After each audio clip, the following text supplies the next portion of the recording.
galgala waaqeffannaa waldaan humna wangeelaa du'aa ka'uu gooftaa keenya Yesuus Kiristoos sababeeffachuun galgala waaqeffannaa qopheessitee jirti.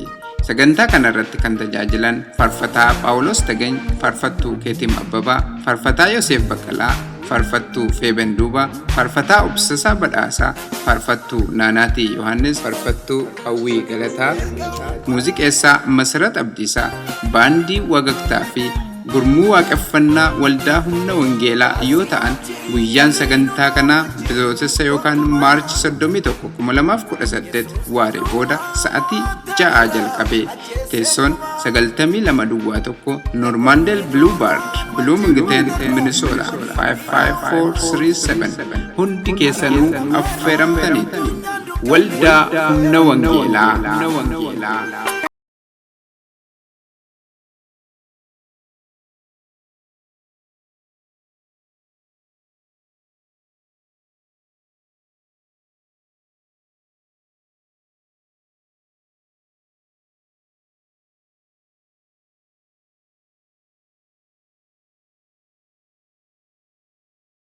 Yesuus erga dhalatee Yesuus erga dadhabee wantinni godhuun irra ture akka miilli isaa gufuutti hin buuneef duukaa deemee eeguu ture akka hin duunetti gochuu hin danda'u malee sababiin isaa amma immoo akka duutti nama ta'ee dhalateef.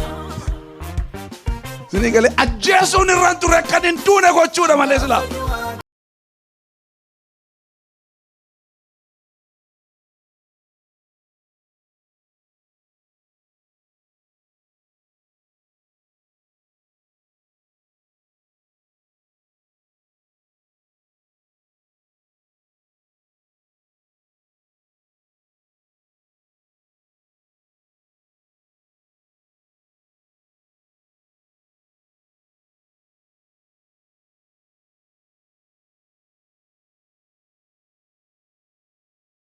Igni hola cubbuu balleessuu hin danda'u.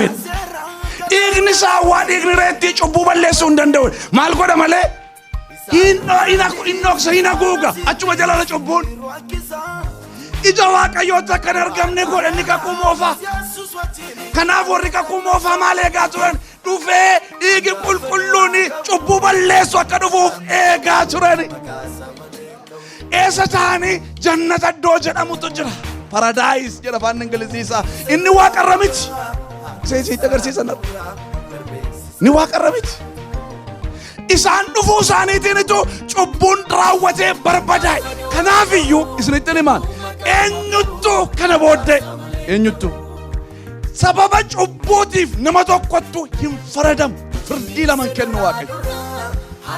Warra gooftaan qabnetti iyyuutiif maaliif itti faradamara yoo jettanii sababii Yesuus Kiristoosin gooftaa jireenya isaanii godhanii amanuu didaniif itti faradam.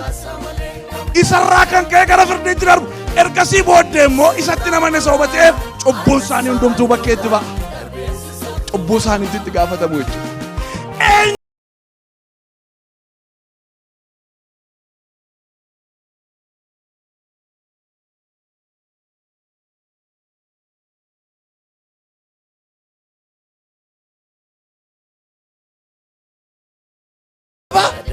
Nattamanuu waan diddaniif ammayyuu isinitti faradameera.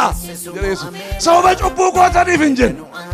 Nattamanuu waan diddaniif maal gootanii jedhu isinitti faradameera.